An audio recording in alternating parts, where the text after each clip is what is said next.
Mis hermanos, buenos días. Qué alegría estar en este nuevo día del Señor reunidos. No hay luz, pero el Señor nos ha regalado un hermoso clima, ¿cierto? Así que no es tan incómodo realmente poderlo hacer con este clima particularmente extraño en nuestra ciudad Cartagena. Entonces, gloria a Él, que tenemos buenas condiciones y hay equipo para continuar adorando a nuestro buen Dios. Sin embargo, los padres, entiendo que los niños más pequeños se incomodan con el calor. Siéntase en confianza de sacarlo cuando el niño ya no aguante más el calor. No se cohíba de ninguna manera.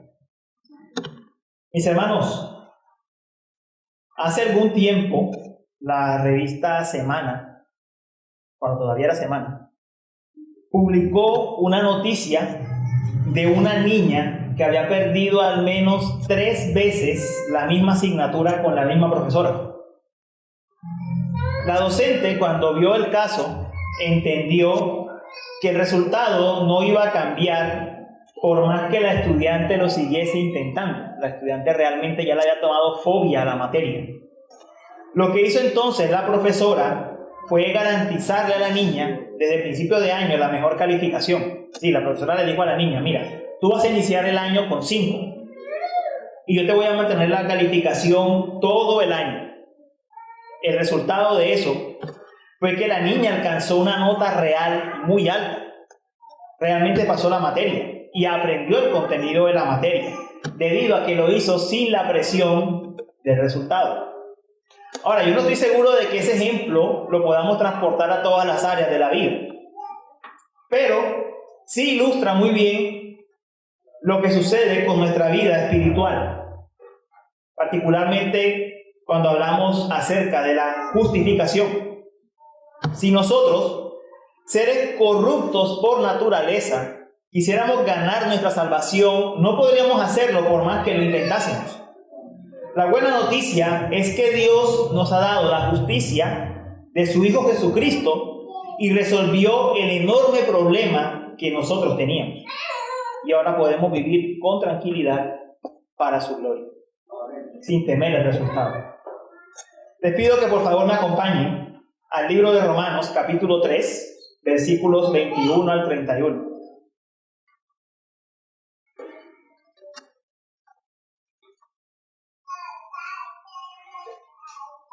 Romanos capítulo 3, versículos 21 al 31.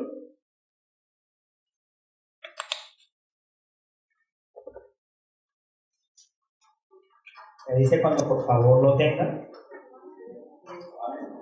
Mis hermanos, la palabra del Señor dice así: pero ahora, aparte de la ley, se ha manifestado la justicia de Dios testificada por la ley y por los profetas.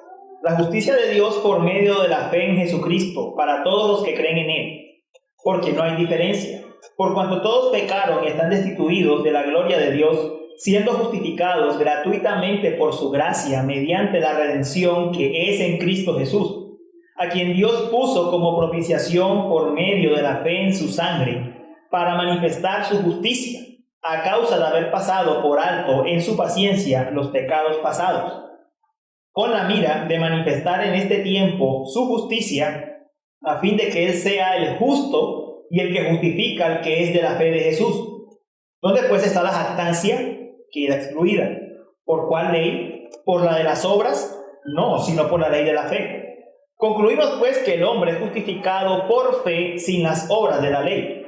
¿Es Dios solamente Dios de los judíos? ¿No es también Dios de los gentiles? Ciertamente también Dios de los gentiles. Porque Dios es uno, y Él justificará por la fe a los de la circuncisión y por medio de la fe a los de la incircuncisión. Luego, por la fe invalidamos la ley en ninguna manera, sino que confirmamos la ley. Oremos. Nuestro buen Dios, tú eres el Rey soberano sobre tu iglesia. En tu providencia determinas todo, Señor, las condiciones en que estamos, incluso el mensaje que haya de predicarse el día de hoy. Te pedimos, nuestro buen Señor, que tú, Rey, que eres quien mandas en tu iglesia y has puesto tu trono en la iglesia a través de la palabra, Señor, seas tú aplicando tu bendita palabra en nuestras vidas. Ninguno de nosotros tiene la habilidad de mover a tu pueblo, Señor, de confortar a tu pueblo, pero tú sí lo haces. Obra, Señor, en medio de tu iglesia y concédenos ánimo y exhortación en este domingo. Te lo rogamos, Señor. Amén. Mis hermanos, como les enviaron el título de esta enseñanza se titula, para la redundancia, la justicia de Dios en favor de los creyentes. Y va a constar de 4 puntos. El primero, la justicia separada de las obras de la ley. El segundo, la justicia recibida por la fe. El tercero, la justicia por la obra de Cristo. Y el cuarto, la justicia y sus implicaciones prácticas. Dice, empezando con el primer punto, dice el versículo 21. Pero ahora, aparte de la ley, se ha manifestado la justicia de Dios testificada por la ley y por los profetas. Hasta este punto de la carta a los romanos, Pablo ha explicado que la ley mostró la justicia perfecta que Dios requiere de todos los hombres para declararlos justos, sean judíos o gentiles. La sección de la carta, que parte del capítulo 1, versículo 18, hasta el capítulo 3, versículo 20, muestra a una variedad de personas que podríamos clasificar en 3 grupos. Muestra al gentil descarriado, muestra al gentil moralista y muestra al judío. Nosotros humanamente podemos ver los 3 grupos y casi que clasificarlo mentalmente. Bueno, el judío es mejor que el moralista y el moralista es mejor que el descarriado. La realidad es que Pablo, en el principio de la carta, lo que hace es mostrarnos que ninguno de los 3 grupos califica para ser aceptado delante de la presencia de Dios. Realmente ninguno de los 3 reúne los requisitos. ¿Y por qué? Porque la ley requiere perfección absoluta. Perfección absoluta. Esto no es como la universidad, mis hermanos. Creo que todos hemos tenido la experiencia del profesor Cuchilla. El profesor que se deleita rajando a los estudiantes y entonces al final, para mostrarse como un profesor bondadoso, dice: yo voy a hacer una curva promedio y entonces los que estén por encima del promedio esos son los que pasan. Bueno, con Dios el asunto no es así. Realmente Dios ha establecido un estándar y el estándar es su propia justicia, su propia santidad. Y ninguno de nosotros, ni de los que están afuera, ni de los seres humanos que ha existido en ningún momento en la historia de la humanidad, ha podido alcanzar ese estándar.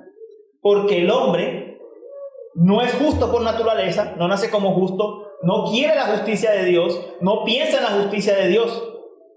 Su voluntad, sus emociones, su intelecto, todo está caído. El hombre no quiere ni puede obedecer la ley. Entonces, hasta este punto de la carta, todos los seres humanos quedamos sin esperanzas.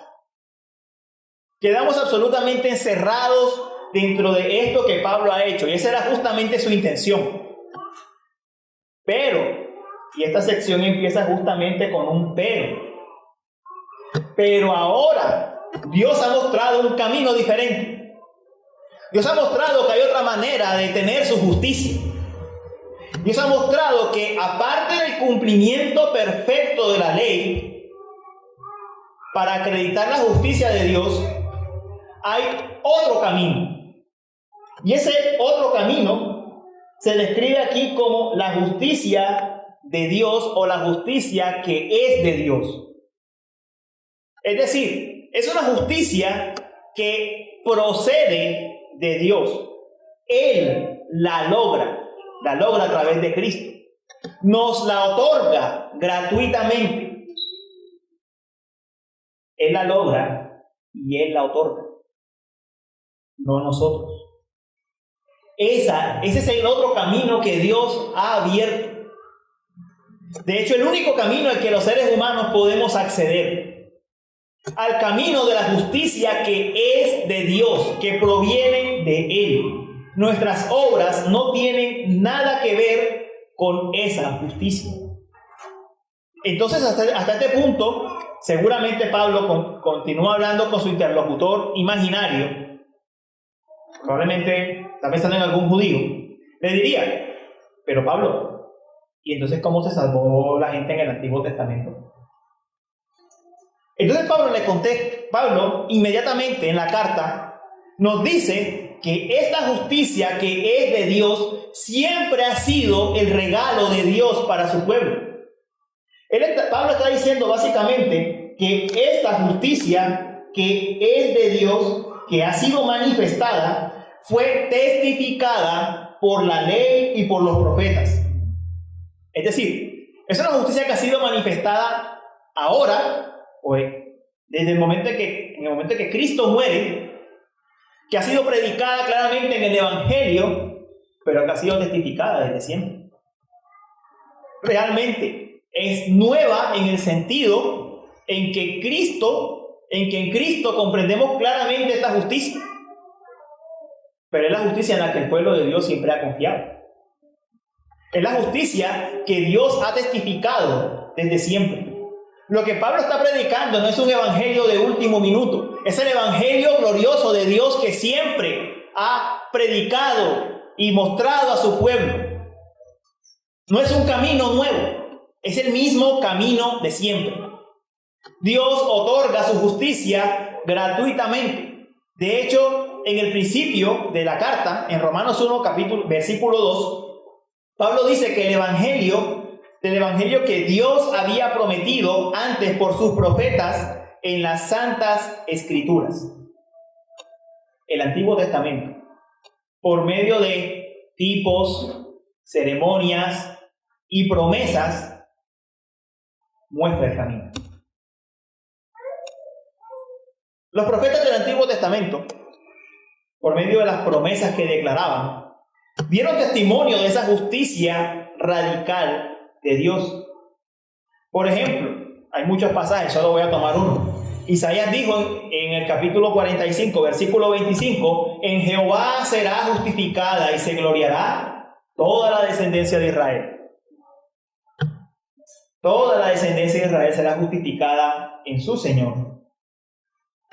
Todos los profetas, de una manera u otra, testificaron continuamente que llegaría el día en que esa justicia que estaba siendo mostrada, que estaba siendo prometida, se manifestaría de forma clara para su pueblo. Los sacrificios son otro ejemplo de cómo esa justicia había sido revelada. En el templo había sacrificios a diario, en primer lugar. Todos los días se hacían sacrificios en el templo. Aparte de eso, estaba el sacrificio del día de la expiación. Todos esos sacrificios, tipos y profecías estaban mostrando algo importante. Y es que el camino definitivo, la justicia de Dios no se había manifestado plenamente. Como dice el autor de Hebreos, se hacía recordatorio año tras año de que era necesario expiar el pecado. Se estaba mostrando que el camino aún no había sido plenamente revelado. Pero los israelitas aguardaban en esperanza la revelación de ese camino. Es lo que nosotros vemos ahora con claridad. La justicia de Dios en Jesucristo ha sido manifestada plenamente para nosotros. Plenamente. Entonces, mis hermanos, nosotros estamos viendo con mucha más claridad la justicia de Dios que es por la fe, y ya hablaremos un poco más de eso. Estamos viendo un poco mejor la justicia de Dios en la persona de Jesucristo, que como lo vieron los creyentes del Antiguo Testamento, y eso debe hacer una enorme diferencia en la manera como vemos nuestra relación con Dios. Nosotros no estamos viendo algo que se va a hacer en el futuro.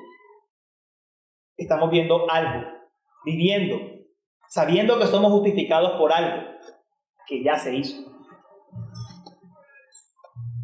¿Cómo viviría usted si usted sabe que le van a consignar dentro de un mes 10 millones de pesos en la cuenta?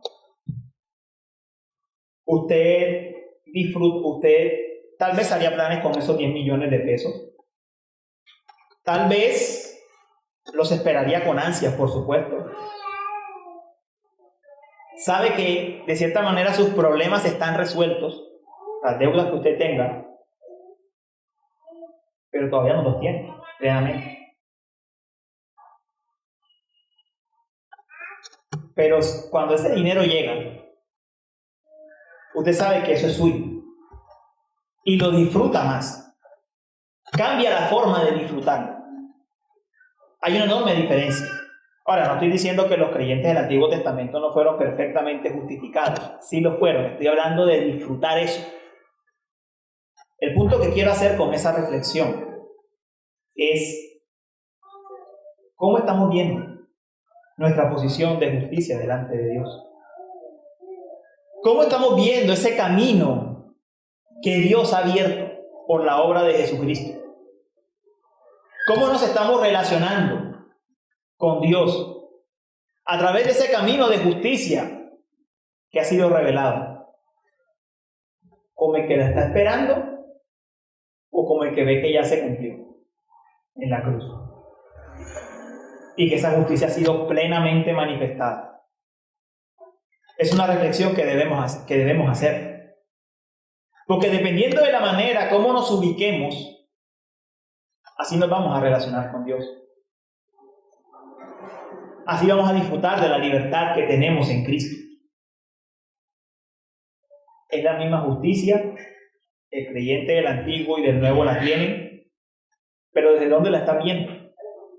¿Como si vivieses antes o viviendo ahora después de la cruz? Mis hermanos, esa justicia, que no es la justicia por obras de la ley, que no es justicia porque tal vez no tengamos un buen desempeño, porque le echemos ganas, debe traer esperanza a nuestras vidas. Debe traer esperanza. Porque, mis hermanos, en el análisis final de todo esto, nosotros podemos ser de los que somos 20% justos, comparándonos con el que es 60% justo u 80% justo en sí mismo. Pero si nuestra justicia es la de Cristo, entonces tenemos perfecta justicia delante de Dios. Hermanos míos, yo sé que a veces es difícil lidiar con el hecho de que hay impíos que son más justos que nosotros, o por lo menos mejores moralmente que nosotros. ¿Le ha pasado? A mí me ha pasado. Y es difícil lidiar con eso. Pero el punto aquí es que Dios no te está midiendo de esa manera. Dios solo está viendo algo. O tienes la justicia de su Hijo o no la tienes. Así que, si tienes la justicia de Cristo, gloríate en eso, mi hermano. Gloríate en eso. Es la justicia que tenemos por medio de la fe. Y ya hablaremos de eso, lo digo nuevamente. Pero tienes la justicia perfecta de Cristo. Al final de cuentas, el moralista puede ser mucho mejor que tú en muchos sentidos. Y sí, debemos crecer. Aquí no estoy diciendo que no crezcamos. Pero eso no le cuenta de nada de parte de Dios. Porque no tiene la justicia de Cristo, que es la única que realmente vale en todo esto. Así que si estás en Jesucristo, gloríate, hermano mío. Gloríate. Alégrate. Porque tienes asegurada la morada en los cielos nuevos y la tierra nueva. Tal vez no tengas el aplauso de los hombres, pero tienes asegurado el único problema que a la postre importa: si eres culpable o inocente delante de Dios. Pasemos al siguiente punto: ¿cómo esa justicia nos viene por la fe? Dice los versículos 22 y 23: La justicia de Dios por medio de la fe en Jesucristo para todos los que creen en Él, porque no hay diferencia, por cuanto todos pecaron y están destituidos de la gloria de Dios. No sé si notan que aquí hay una redundancia. La justicia de Dios por medio de la fe en Jesucristo para todos los que creen en Él. Es redundante, pero es a propósito. Pablo lo escribió de esa manera para que nos quede claro que la única forma, el único instrumento, dicho en un lenguaje más técnico, para tener la justicia de Dios es la fe.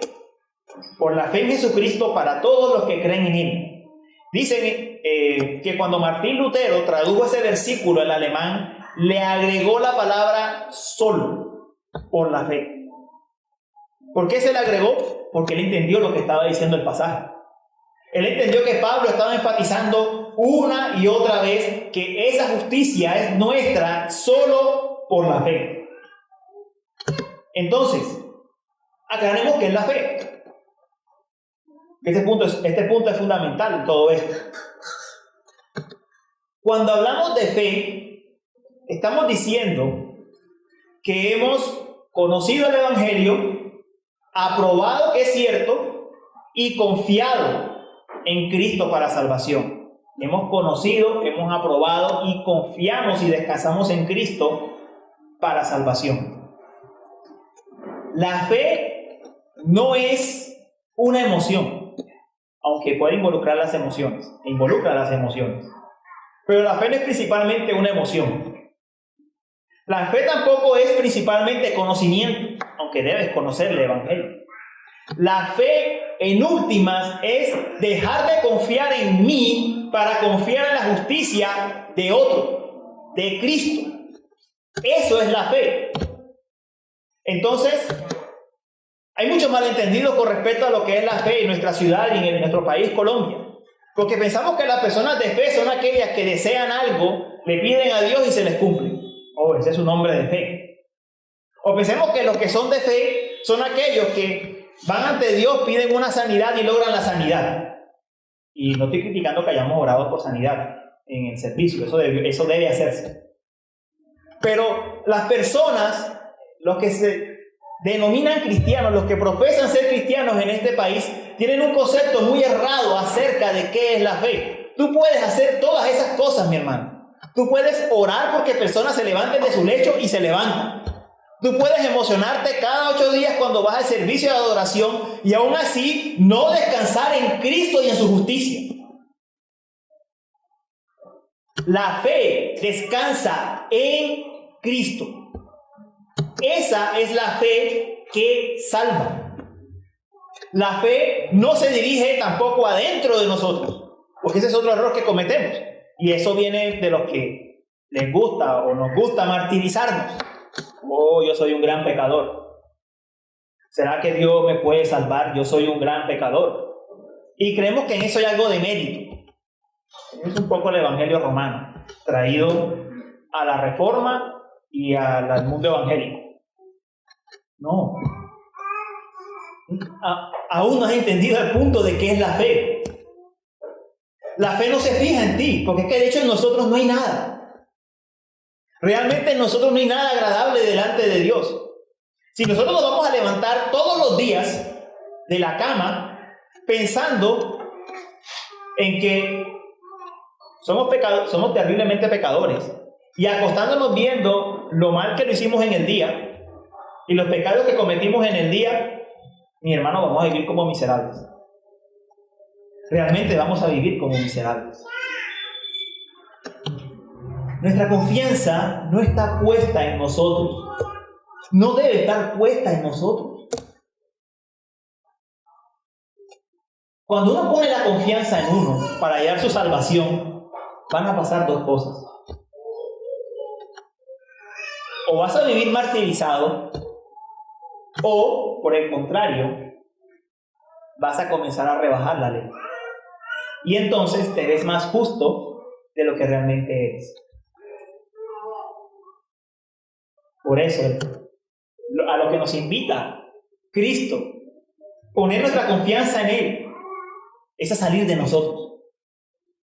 Esa es una justicia que está fuera de nosotros y está en la persona de Jesucristo.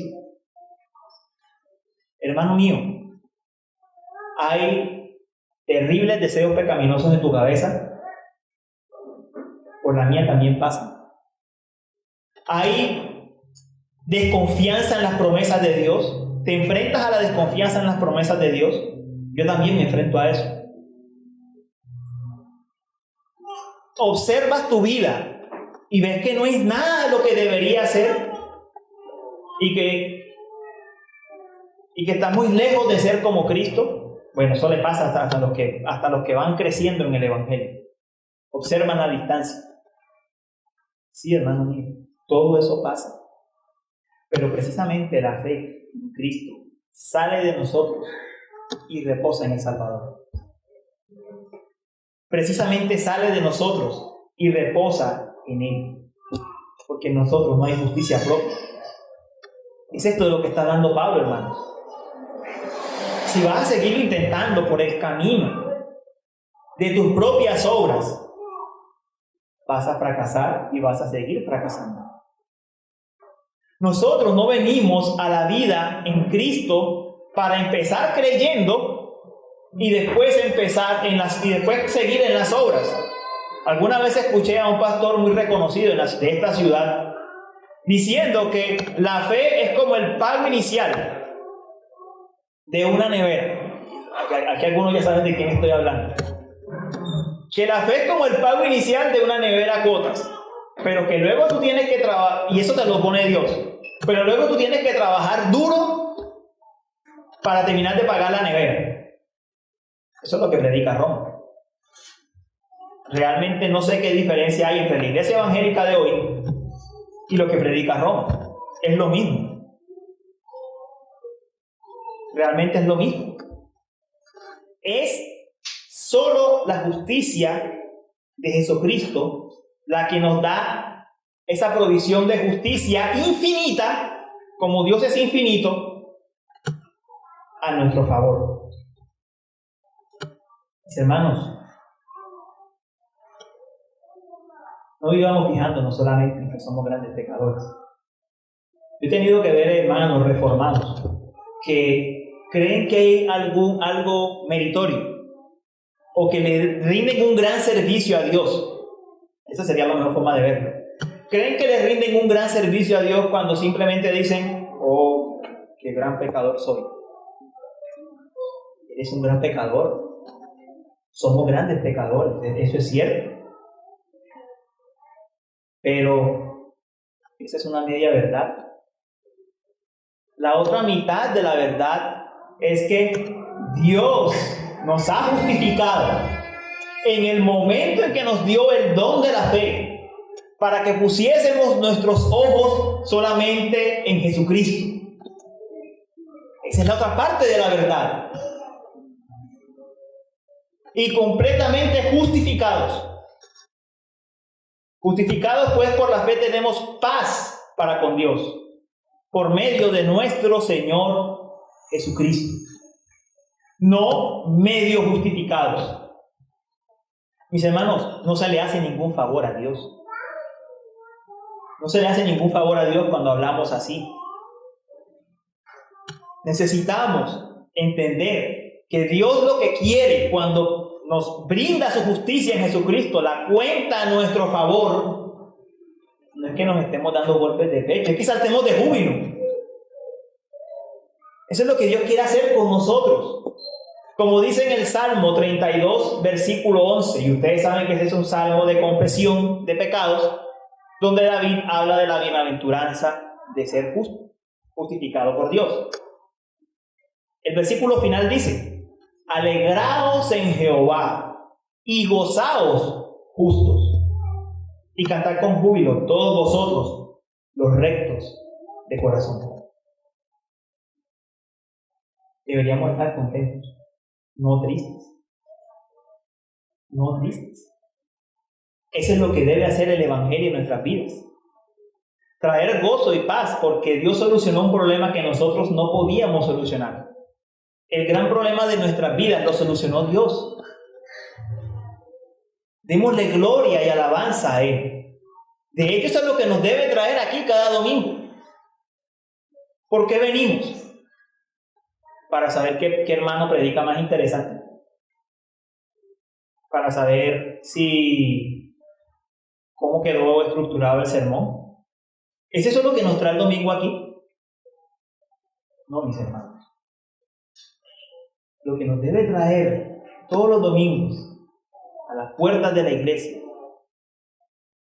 es la gratitud de que en el madero, que cada vez que miramos por la fe en el madero, recordamos que estamos revestidos de la justicia de Cristo, que Dios nos ha dado vestiduras de salvación, que Dios ha engalanado, vestido a la hija de Sión, a su iglesia, que como dice el apóstol Pablo en Efesios capítulo 5, que Cristo murió por su iglesia para presentársela sin mancha y sin arrugas.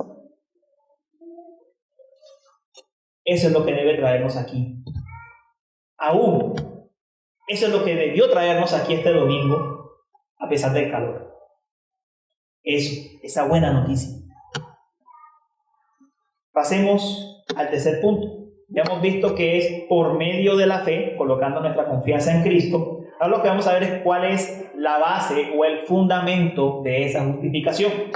Dice el versículo 24 en la primera parte del 25.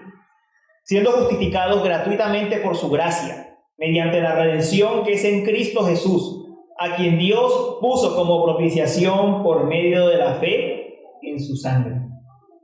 Lo que Pablo está diciendo es que el fundamento de la justificación no es nuestro propio mérito, no es la fe, eso sería poner la fe en la fe, no es la obediencia nuestra, no es ni siquiera la obra de Cristo en nosotros, o sea, la santificación, de hecho eso es lo que cree Roma, sino su obra por nosotros, su obediencia hasta la muerte. Eso es tan importante, mis hermanos. Es tan importante porque frecuentemente, y sé que a todos les ha pasado lo mismo, cuando conversamos con hermanos de otras denominaciones, de otras iglesias no reformadas particularmente, lo primero que ellos aclaran es, hermano, hay que perseverar. El que persevera hasta el fin, ese será salvo. Eso es cierto, hay que perseverar. Pero esa no es la pregunta, ese no es el tema de lo que estamos hablando. El punto aquí es, ¿por qué perseveras? ¿Para ganar tu salvación o porque ya eres salvo? Perseveramos porque ya somos salvos. Y ya somos salvos no porque yo me esforcé mucho para hacerlo, sino porque Cristo expió nuestros pecados en el madero y nos dio su justicia. Somos justificados gratuitamente por su gracia, como dice el pasaje, mediante la redención que es en Cristo Jesús. Esa es la razón por la que somos justificados, porque Él llevó nuestros pecados y en vez de vengarse de nosotros, que bien podría hacerlo, nos dio justicia. Es por eso que somos justificados. Cristo en la cruz no hizo una representación de lo que debería pasar con el pecador, ni murió como un pobre mártir. Realmente Cristo expió los pecados en la cruz del Calvario. Y el término que Pablo utiliza aquí es muy importante y es propiciación. ¿Qué es la propiciación? Eso nos tiene que llevar al Antiguo Testamento. En el templo estaba, en el tabernáculo, estaba el arca del pacto. El arca del pacto tenía dentro el maná, la vara de Aarón y las tablas de la ley. Hebreos 9, versículo 4. Esos tres elementos estaban dentro del arca, así que piense esto de una manera muy interesante. El arca contenía dos cosas fundamentales: Dios requiriendo la justicia de su pueblo y la vara de Aarón simbolizando la misericordia de Dios por su pueblo. Las dos cosas estaban allí. Entonces la pregunta aquí es, bueno, ¿cómo este Dios justo tiene misericordia? Los israelitas, particularmente el sumo sacerdote, entraba una vez al año al lugar santísimo frente al arca del pacto, y arriba en la tapa, que es lo que se llama el propiciatorio, allí rociaba 7 veces ese lugar con la sangre del cordero que fue sacrificado. Es allí donde la justicia y donde la misericordia y la verdad se encontraron, y la justicia y la paz se besaron, como dice el Salmo 85. Es por la sangre de ese cordero que Dios era justo castigando el pecado, pero al mismo tiempo tenía misericordia para con su pueblo. Ese es el gran misterio de lo que ocurría en ese lugar, y es lo que quiere representarnos Pablo cuando dice que Cristo propició nuestros pecados. Dios hizo justicia en Cristo, y Dios nos otorgó misericordia en Cristo. Las dos cosas ocurrieron simultáneamente en la cruz del Calvario. Nos justificó gratuitamente por su gracia, a quien Dios, a Cristo, puso como propiciación por medio de la fe en su sangre. Eso era lo que ocurría en aquel lugar, fue lo que pasó en la cruz del Calvario, y es lo que pasa con todos aquellos que colocan su confianza en Cristo. Dios los mira como justos, no por ellos, sino porque han confiado en el sacrificio que ha hecho Jesucristo. Mis hermanos, el odio de Dios por el pecado, la ira de Dios sobre el pecado es real. Es real. Pero también es real la misericordia de Dios para con su pueblo. Y vemos esa maravillosa unión, conjunción de las dos cosas en el sacrificio de la cruz. Y cuando ponemos nuestra fe en ese sacrificio, por la obra del Espíritu, gozamos de esa justificación. Gozamos de esa justificación. Todo lo que somos fue imputado a Cristo. Toda la justicia de Cristo es contada a favor nuestro. Eso sucede cuando vemos por la fe ese sacrificio. Y entonces, Pablo hace un breve comentario, yo no lo voy a profundizar en eso, sobre ¿qué pasó con los creyentes del Antiguo Testamento? Entonces, dicho muy brevemente, alguno podría decir, pero Pablo, entonces Dios no fue injusto con los creyentes del Antiguo Testamento. Dicen los versículos 25 y 26. Para manifestar su justicia, a causa de haber pasado por alto en su paciencia los pecados pasados, con la mira de manifestar en este tiempo su justicia, a fin de que Él sea el justo y el que justifica el que es de la fe de Jesús. En otras palabras, es cierto, el sacrificio no se hizo en la tierra desde el principio del mundo. Eternamente Dios sí lo ve así, eso está en la carta de Pedro, pero el punto es que Dios lo hizo. Y en el momento en que Cristo fue sacrificado en la cruz, los pecados de los creyentes del Antiguo Testamento también fueron expiados en esa cruz. Entonces, ¿cuáles son las implicaciones prácticas de saber que tenemos esa justicia? Entonces, simplemente voy a repasar brevemente lo que dicen los últimos versículos de la carta. Los versículos 27 y 28 dicen: ¿dónde pues está la jactancia? Queda excluida. ¿Por cuál? ¿Por la de las obras? ¿Por cuál ley? ¿Por la de las obras? No, sino por la ley de la fe. Concluimos pues que el hombre es justificado por fe sin las obras de la ley. Mis hermanos, lo que está diciendo Pablo es: si nadie se puede justificar a sí mismo delante de Dios, significa que todos los seres humanos solo tenemos un camino. y es el de la fe. No hay otro. Nadie se puede jactar. Nadie puede decir, yo lo lograré por las obras.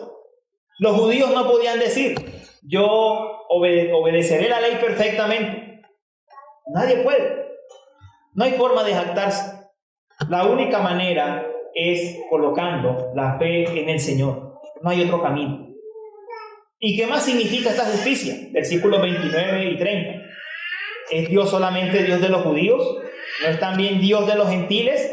Ciertamente también de los gentiles, porque Dios es uno y el que justificará por la fe a los de la circuncisión y por medio de la fe a los de la incircuncisión. De nuevo, como Dios es uno y tiene un solo propósito, no tiene dos planes para salvar a los suyos. Tiene un solo camino.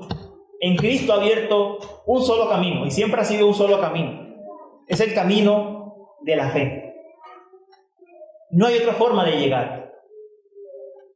Cualquiera, y hagamos el repaso de quienes habla Pablo, el gentil descarriado, el moralista o el judío, traigámoslo a nosotros, el borrachín de la esquina, el que coloca el picó todos los domingos, o su familiar moralista, religioso, todos pueden tener acceso a ese mismo camino. El camino fue abierto para todos por igual. Esta es una iglesia muy diversa. Aquí hay jóvenes, hay personas mayores, hay muchos niños, personas de diferentes contextos, de diferentes barrios. Mis hermanos, pero el mismo Dios nos salvó a todos en Cristo. Aquí no hay forma de jactarse realmente en quién es más justo que su hermano. No lo hay. Dios es uno y Él decidió justificarlo a todos de la misma manera. ¿Quién eres tú para pensar de tu hermano, para verlo como menos que tú? O por el contrario, para verlo como más que tú. Es la misma justicia para todos. ¿Ustedes saben por qué en la Escritura se habla tanto del ósculo santo? ¿O por qué el saludo de la paz que practicamos varias veces en esta iglesia, que se practica en esta iglesia, se da entre todos? Mis hermanos, eso en la época del Imperio Romano era completamente contracultural. Porque normalmente ellos se relacionaban por clases sociales. La aristocracia con la aristocracia, los pobres con los pobres. Pero cuando dentro de la iglesia el hermano pobre iba a saludar al hermano rico, los dos se saludaban por igual. Porque delante de Dios, por la justicia de Cristo, todos somos iguales. Todos somos justificados en Cristo. Así que de paso, la próxima vez que usted tenga que demos el saludo de la paz, piensen en eso. El saludo de la paz significa que todos tenemos la misma justicia. Desde el hermano más humilde al más rico, desde los niños que creemos que son, tienen las promesas del pacto, hasta los hermanos mayores. Todos tenemos las mismas promesas en nosotros. Para terminar, mis hermanos, quiero terminar con una invitación. Nuestro país, según las estadísticas, es un 70 o un 60% cristiano. Pero mis hermanos, la realidad es que nuestro país lo que impera es el legalismo, el misticismo, el emocionalismo. Y realmente esos son falsos cristos. Realmente todo eso te lleva al final a poner la confianza en ti mismo. Aunque se profesa una gran cristiandad en Colombia, realmente los cristianos son relativamente pocos. Mis hermanos, en esta época de COVID, de crisis, muchos han perdido sus esperanzas en sus falsos cristos. Han perdido sus esperanzas en sus falsos cristos. Muchas iglesias han cerrado. Creo que ustedes han escuchado. este es tiempo, este es un excelente tiempo para predicar acerca de ese Dios que justifica por medio de la fe en su Hijo, para presentar realmente la gloria de Cristo, para presentar realmente cómo la vida perfecta de Cristo y su sacrificio nos es contado a nuestro favor. No nos quedemos callados. No nos quedemos callados con el Evangelio de la gracia en nuestros labios, porque tenemos un enorme tesoro que tenemos que dar a conocer. Vamos a orar. Señor, muchísimas gracias por este tiempo de adoración que nos concedes, por tu palabra, Señor, que siempre está para exhortarnos, para animarnos, consolarnos, Señor. Gracias por la bendita justicia que nos das en Cristo. Gracias, Señor, porque jamás lo habríamos logrado en nuestras fuerzas. Señor, gracias porque ¿a dónde podemos ir? Solo tú tienes palabras de vida eterna. Yo te pido, Señor, que realmente si aquí estamos luchando, hay personas que están luchando con la seguridad de su salvación, que están peleando con su posición delante de Dios, este mensaje les haya ayudado. Pero que también este mensaje nos ayude y nos anime a dejar de poner nuestra confianza en las cosas de esta vida y ponerla cada vez más en ti. Te lo rogamos, Señor,